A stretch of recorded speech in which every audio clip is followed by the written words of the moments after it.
Hey guys, welcome back to Get Into It with Jason Hook, with me, your host, Jason Hook, and let's get into it. So, what we're listening to,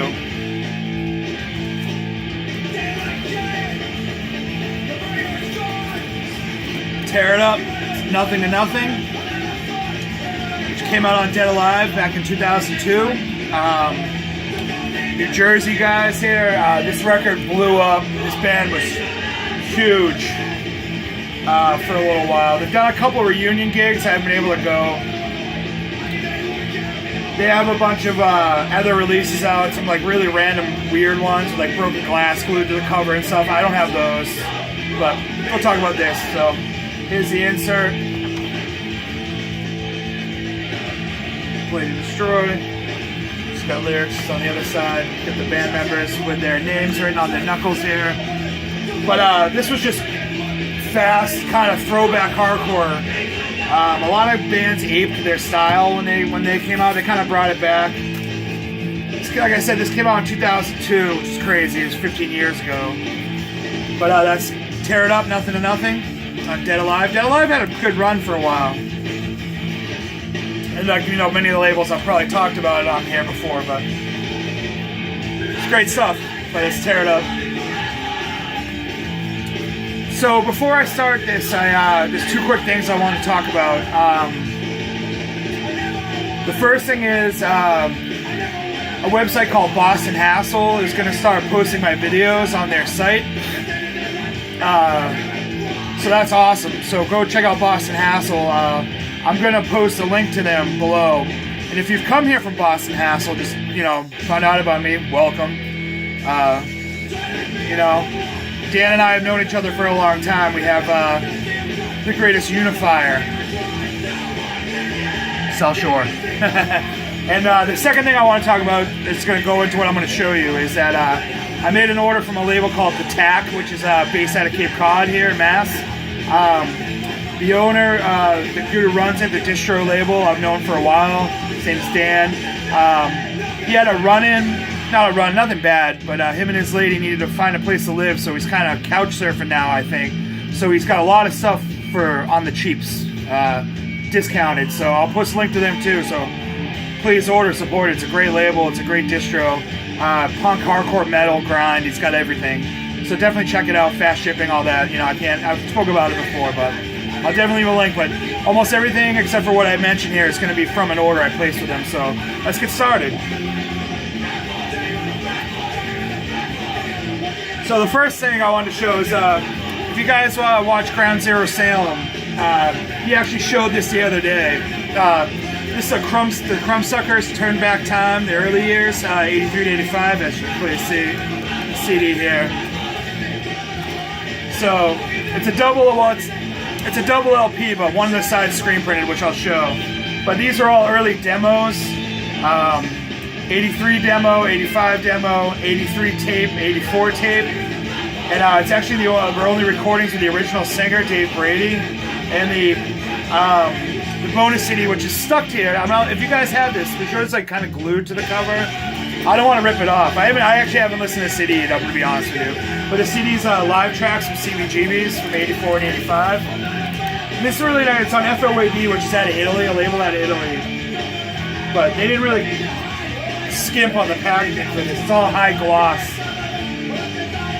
Got a gatefold here, just flyers. You got flyers, you got photos of the band.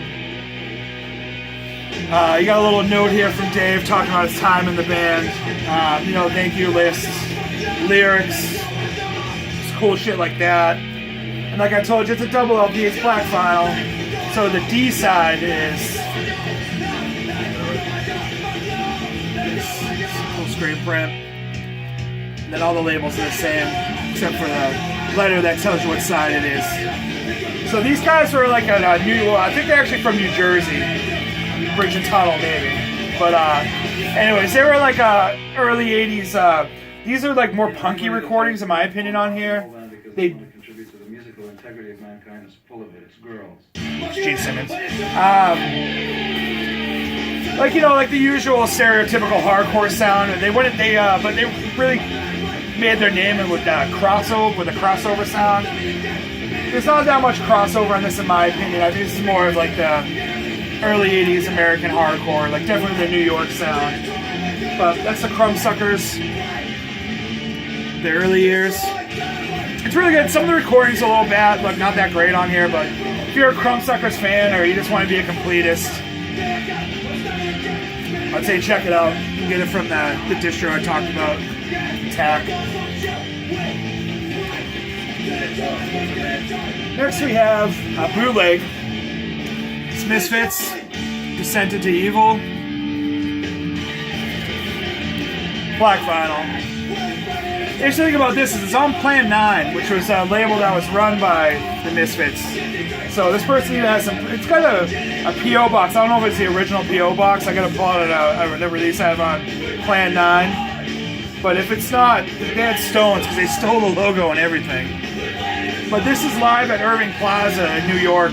March 27, 1982 is actually the Walk Among Us release. And it's a soundboard tape. It's high quality. But my theory, which I think I might have talked about on here before, is I don't think the Misfits were ever a good live band with the original lineup with Glenn singing. Some songs are tight, some songs are slop, they just fall apart, and tons of heckling from the crowd, which is awesome. I love about about live records. It's just, you can just hear the crowd just basically tell them to fuck off while they play, and them back and forth, going back and forth, giving each other shit. But that's the Misfits Descent into Evil.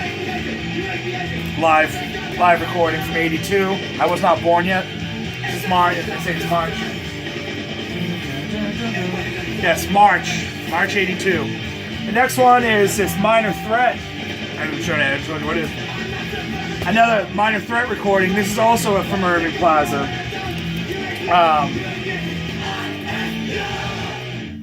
So this comes with some live shots on here collected from different shows.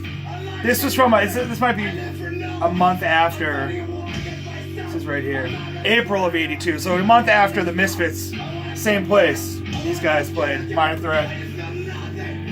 Here's the flyer for the show right here. Minor Threat, Double O, and Bad Brains. I would have checked that out. It's interesting, I don't know if you guys are going to be able to see this live shot here. If you look right here, get a young Rabies Warzone there. It says that there was 500 with 100 on red. This is actually on red, so that's cool. Rich Disc Records, which I think is out of the UK. I love this song.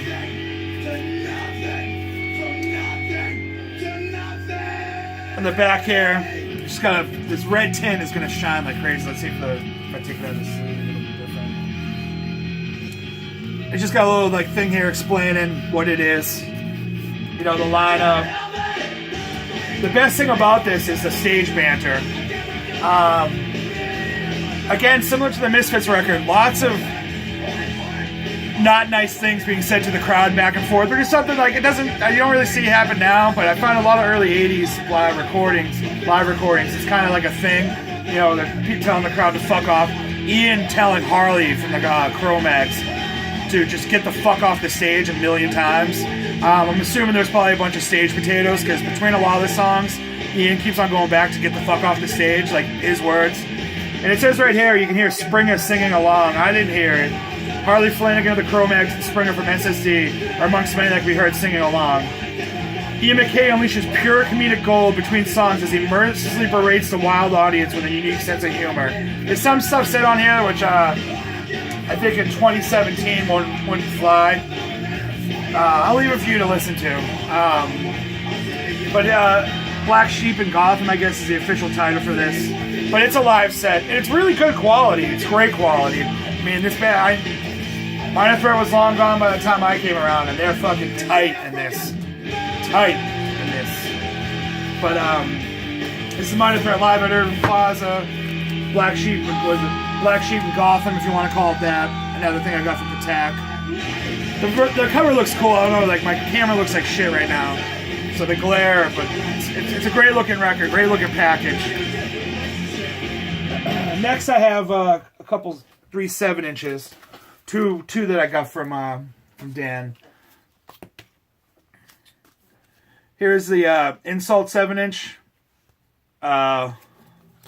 insult is not to be confused with a European insult. This is the Boston area insult. Seth Putnam from Anal Cunt was involved in this band. I'm not sure if he's on this recording. It's thrashy hardcore, kind of, I don't want to say non-PC, but it's not, it's kind of in your face. It's on red vinyl. This came out in 1995. So he must have found him lying around. It says on it like 10 times, limited to 1,000. So I don't know how realistic that is. I'll flip the record after this. But live at Fairview Hospital for the Criminally Insane, limited edition, 1,000 copy, special colored vinyl. I don't really know if it's live at the Fairview Mental Hospital. It definitely has some live tracks on it, or maybe was recorded live. This record was recorded live at Fairview State Mental Hospital for Criminally Insane. After the show, a riot within the hospital quickly erupted, ending up in the death of 3 inmates and the injury of hundreds of other patients. The local authorities were quick to put the blame on the hardcore band Insult out of Boston, Mass. Criminal charges soon followed, and the group was persecuted to the fullest extent of the law. To this day, no one has any idea of when Insult will be released from Fairview, but word has it that they're still together and will be soon. And will be well soon. It's a decapitated record because 1995. There's a little police report here that's obviously for Commonwealth versus Insult. I don't know the story behind it. I doubt that they actually played there, but this record was recorded by Retarded Recordings Mobile Studio and engineered by John Duva, produced by Insult and John Duva, and mixed in John Duva's bedroom. So I think it's just they recorded it live. Billerica, Massachusetts, Woburn, Mass. But that's Insult, the Boston Insult, not the European one. I know I have records from them too. But let me pause this so I can flip this. And I'm back. Hey guys. Man, my hair really glows under this light. I need a fucking haircut. Whatever. Next I have Panzer Bastard, Motor Heathen. These guys are local. This was actually released on Patac. Let's get the logo right there. What you get, 3 songs here. I turned down the record a little bit. I don't know if it was drowning it out. Tear it up, check it out. But this is on white vinyl. The motor and the heathen side. Inside. That's a pretty cool graphic.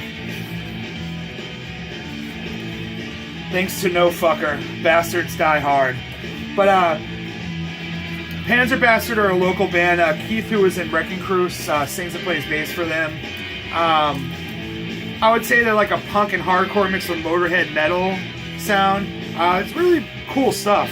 They're actually opening for Judge on Sunday. 2 more days. I've been waiting. Excuse me. But yeah, you get some pretty angry shit on here. I would not want to be the person who the song Traitor is written about. I have an idea of who or what it's about, but I'm not gonna speculate because I don't know for sure. I don't want to churn up the hardcore rumor mill. But Motor Heathen is the B-side. It's a little bit slower, but it's a heavy tune. These songs are heavy.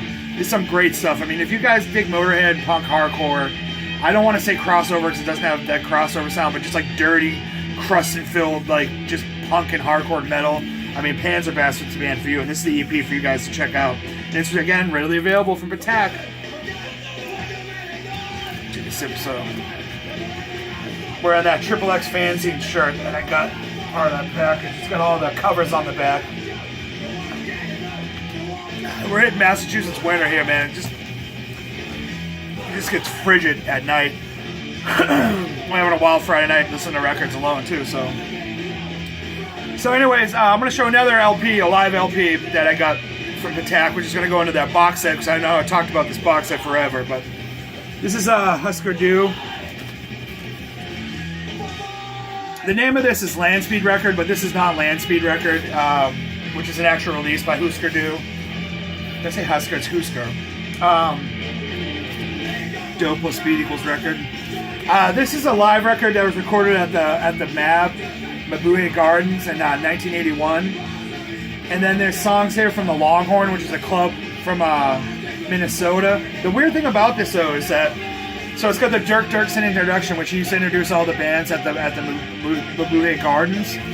But it's got some songs, and then right in the middle, it's got songs from the Longhorn, which is, you know, where they're from, and then it goes right back to the Mabuhay Gardens song. So it's kind of weird. It's a bootleg.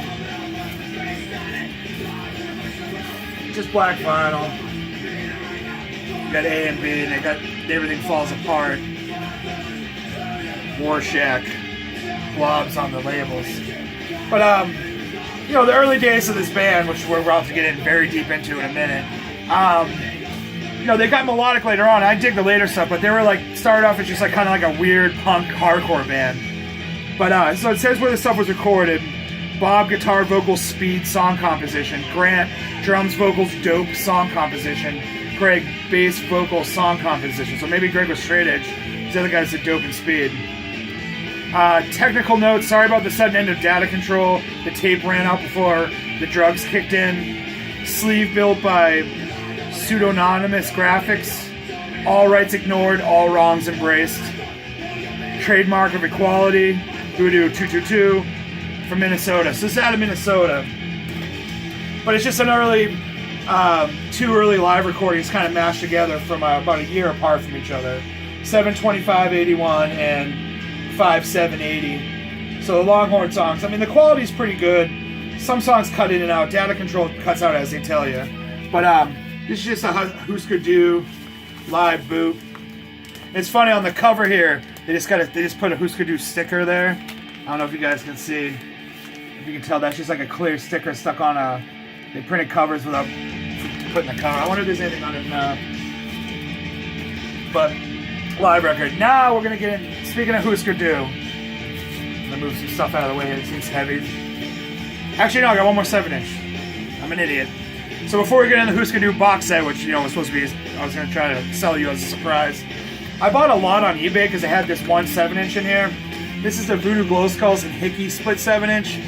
Now, if you guys know who the Voodoo Glow Skulls are, they were like a ska band from California that was really popular in the 90s and early 2000s. Hickey was, they didn't reach the same level of popularity, but they were like a pop punk band kind of in the vein of Crimp Shrine or 15 of that, or FYP.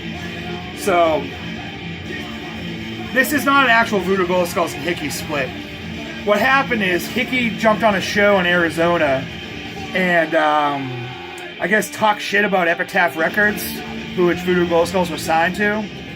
After they played, the singer from the Voodoo Glow Skulls like flipped out on them and demanded that they be kicked out or the Voodoo Glow Skulls won't play. So they left, but before they left, they stole the trombone for the trombone player from the Voodoo Glow Skulls, which turned into this whole thing. And so this comes with a zine here. That, you know, this is like classic 90s, like political punk stuff here, which is like got long, but it's written out stories just about the stealing of the trombone.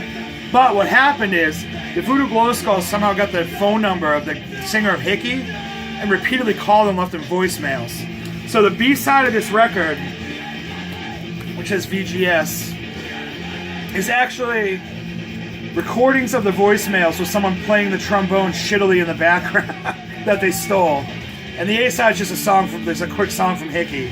Now what happened is in the voicemails, the singer of the Voodoo Glow Skulls says some pretty, you know, calls them dirty faggots and wishes AIDS on them and says he's going to rape them. It's like really kind of funny stuff. He also calls and tries to disguise his voice as someone else. So in this little zine that comes with it, there's actually copies of letters that dudes in the Voodoo Glow Skulls sent to members of Hickey and stuff of that nature. There's like written descriptions, like a letter from Pete to Frank, or Frank to Pete. Voodoo Glow Skulls sent them autographs. It says here, we don't need fans like you anyway because you're down with Hickey, so down with you too. Hater, the Hickey Hit Squad, aka Voodoo Glow Skulls, here's some autographs. Love and respect in 96. It's just...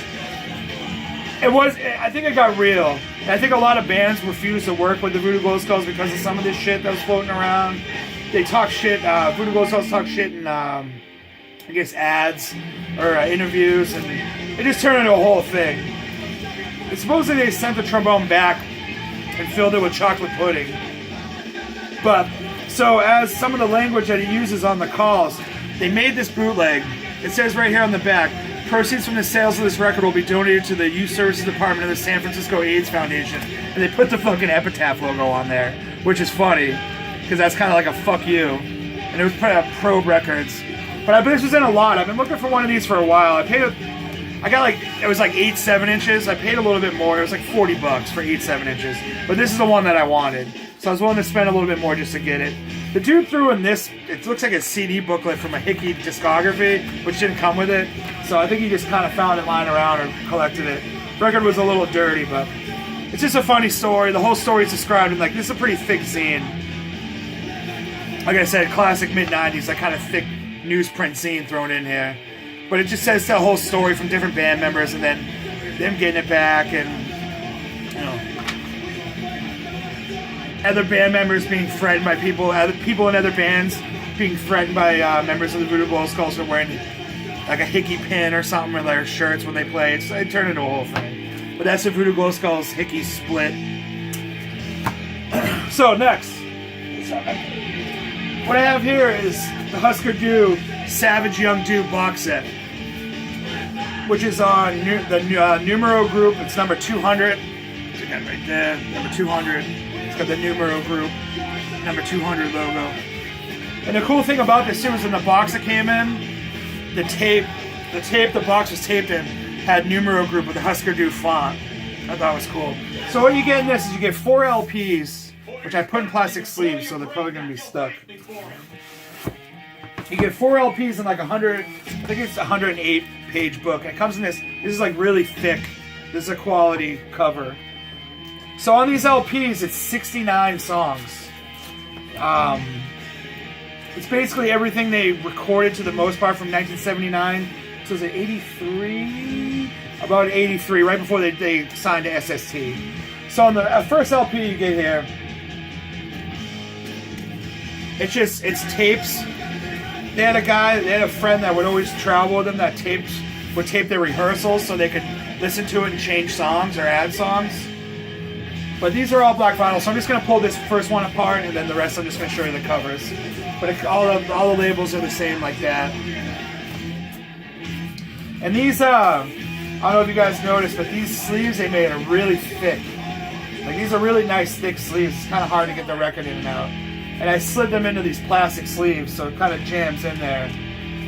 The tops of them fold over, but I just, I didn't want to ding them up anymore. So the first 2 LPs we have here is this one, which is like, it's demos, live songs, alternative versions of songs. The second one is kind of the same thing, but it's got the 2 early 7-inches on it, plus more live songs. It's the Amusement Statues EPs they put out, but it's got more live songs and, again, more demos. And then you get Land Speed.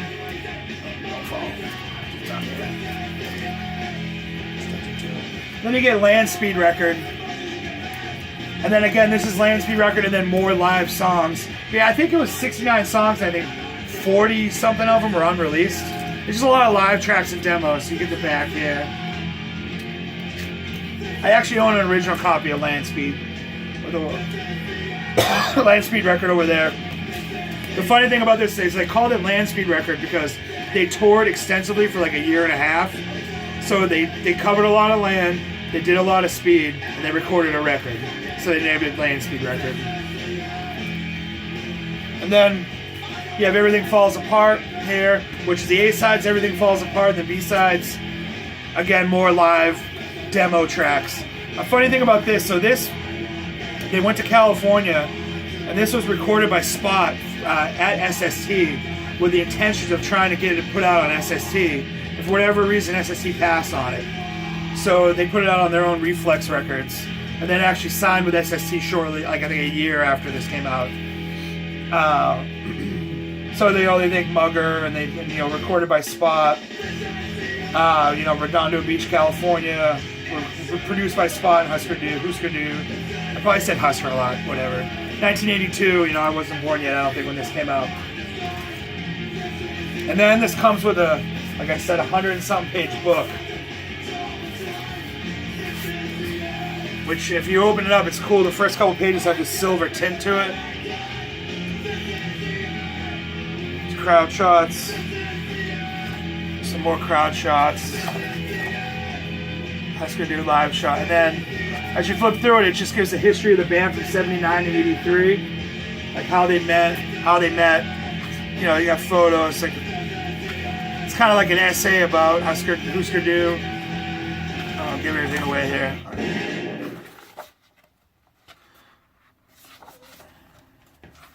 So you got that. It just gives a history of the with photos. Talks about the early tours they did in that, you know, that 3-year period.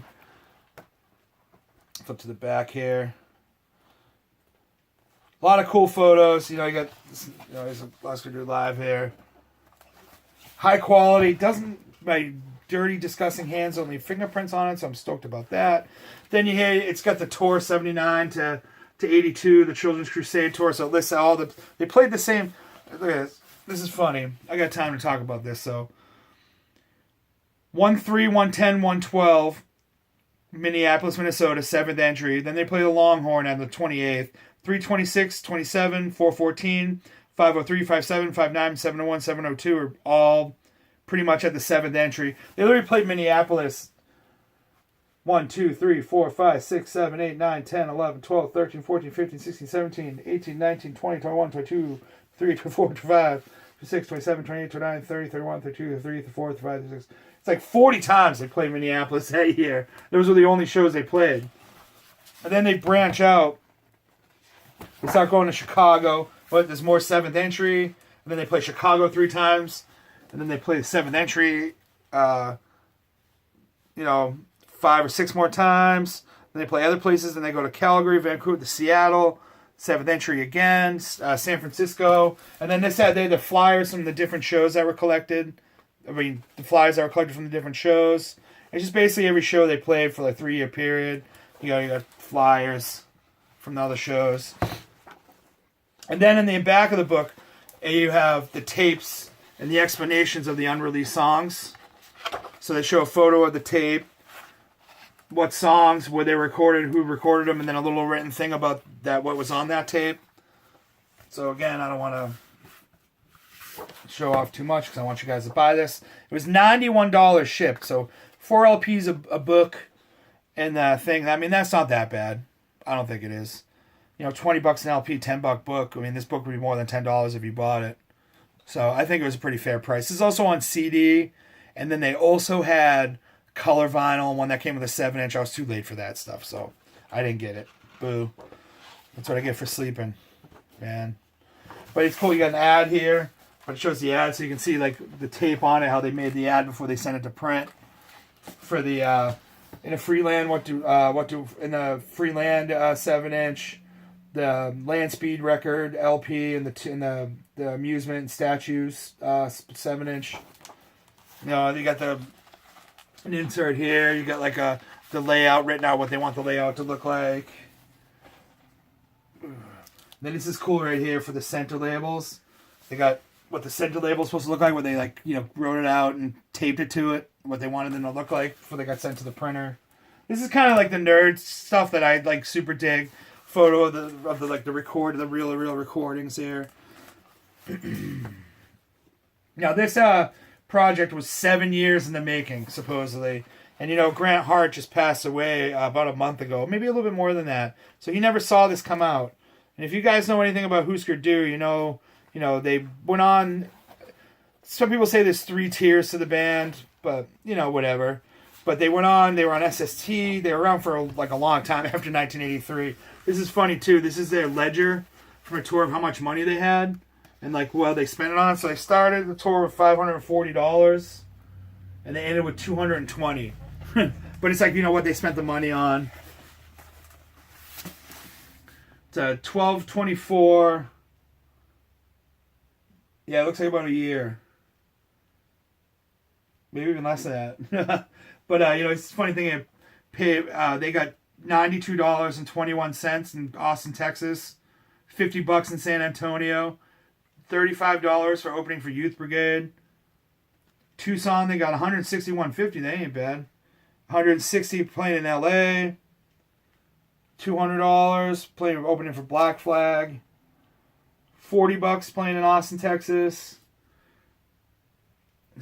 $205 at San Francisco. $14. $100 loan from SST for recording. So it's just cool stuff like that. And then here, there's more explanations about what you're hearing, and then like some flyers. And then when you turn the page here, if I can get a turn, it's just got like, you know, the track listings and the covers for the 4 LPs. And then, you know, picture them and the obligatory thank you, and then, you know, it's another silver printing thing. So this is the Husker Du, Young Savage Du box set. 7 years in the making. The band was working together. It's actually it's licensed. It's on. You know, the band worked to get it put out. You know, unfortunately, Mr. Hart passed before he could see the finished product. But this is readily available. I mean, this is just the black vinyl version, but it's definitely worth it. It's great recordings. I mean, it's just nerd feel for people like me. But that's, again, the Husker Du. You can get it on CD. I think the CDs are in stores too. So, but it's a 4 LP. It comes in this box. It's cool. And that's all I got. So again, thank you, Boston Hassle, for putting my videos up on the site again. If you stumble across some Boston Hassle, what's up? Comment, like, subscribe, share it. Talk about tunes. We can talk about whatever you want. Patac Records, check them out. And Groundzero Salem, check him out. I'll link him because he's the one that got me into making videos. And, you know, seeing Judge on Sunday, so I'm stoked for that. But other than that, I'm just going to order a pizza and hang out. So thanks for watching, guys. See you later.